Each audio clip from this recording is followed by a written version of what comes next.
Bali. This is Susan.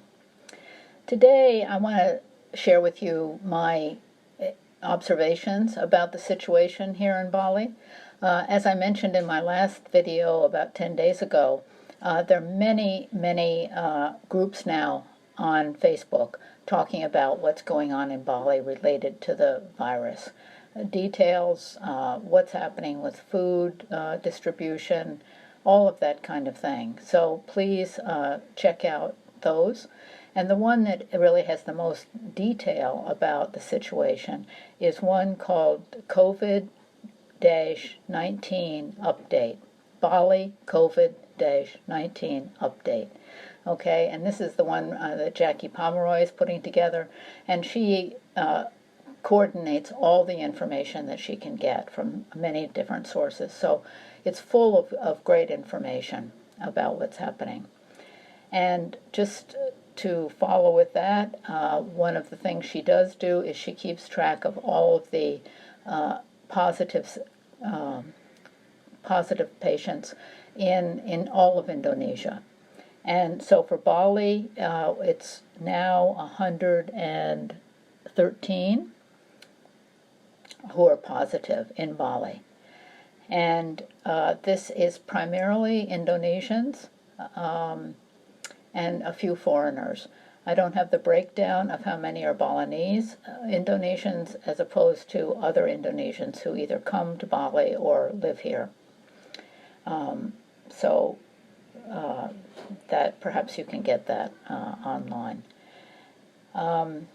So let me just check what I'm looking at here. Okay, so I was just in Ubud this morning, and it's very interesting. Of course, as I think many of you know, the tourist shops are all closed, and many of the restaurants are closed. There's some restaurants that are open for takeout only, and then there are other ones, especially Cafe and Bali Buddha, which are long time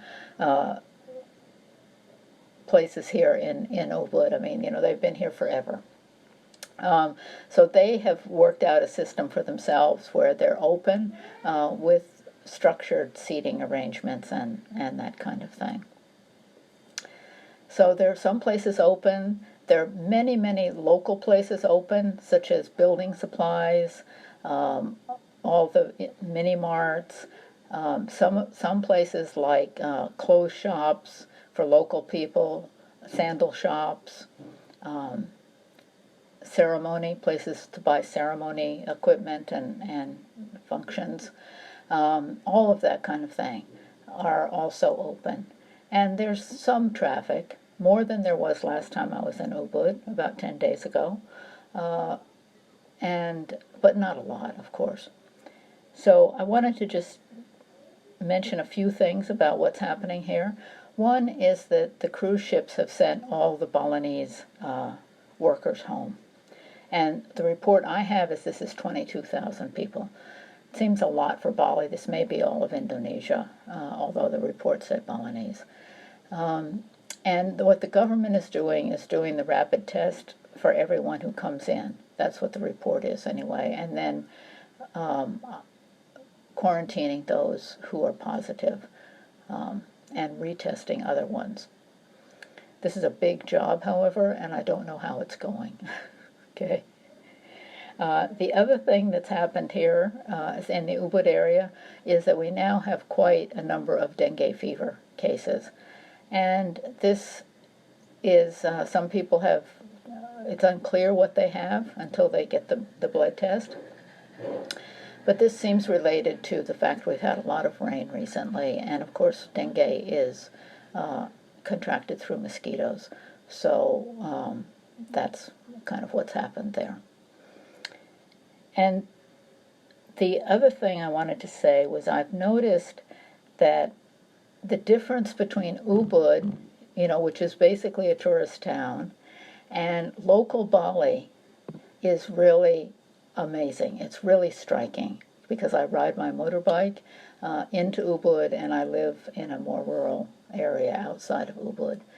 And once you get out of Ubud, many of the shops are open. Still, I would say about 75% of them are open, and they're all local kinds of things. Woodworking, building supplies, paint, some clothes shops, of course the local warungs, the little local places that people buy vegetables and basic needs, that kind of thing. They're all open, and what can I say? It's really a different world. It's a different world, the local Balinese culture as opposed to the tourist culture. So just to go back to Ubud for a minute, what's happened just recently is that it's been decided that each village will determine its own rules for who can come into the village, who can't come into the village, if they need any kind of restrictions on entering the village, that kind of thing. And there are a couple of villages that I've heard of, that people have told me who live there, that they've set up lockdown on their villages. And my village is kind of the opposite. We don't really have any rules about anything. They did require me to get a medical test just to make sure I was healthy, but of course it didn't say much of anything other than I don't have any symptoms of anything. So that was the rule that this Banjar, this village, required of me, and all foreigners, all people who weren't born here. So not just foreigners as in people from other countries, but even people from Indonesia, if they were living here or coming to stay here. So it's just interesting. Everything's developing. People are not so panicked now because we haven't had a huge influx of cases, which people were anticipating we would. And, however, it is continuing to go up. It is continuing to go up. So it's quite unclear what's going on here, in my view, but people are quite calm. Balinese people are quite calm, and we're just taking it day by day. People are not wearing masks for the most part, other than on motorbikes, which they've been doing. Very few people. The restaurants, of course, they are wearing masks in the restaurants. So it's quite laid back here, as Bali is. So anyway, this is just a lot of miscellaneous information about what's going on in Bali now. And for those of you who know Bali, who've been here and things, I think you'll find this interesting. I'm always interested to hear your comments, your thoughts, all of that kind of stuff. Okay? Okay, bye-bye.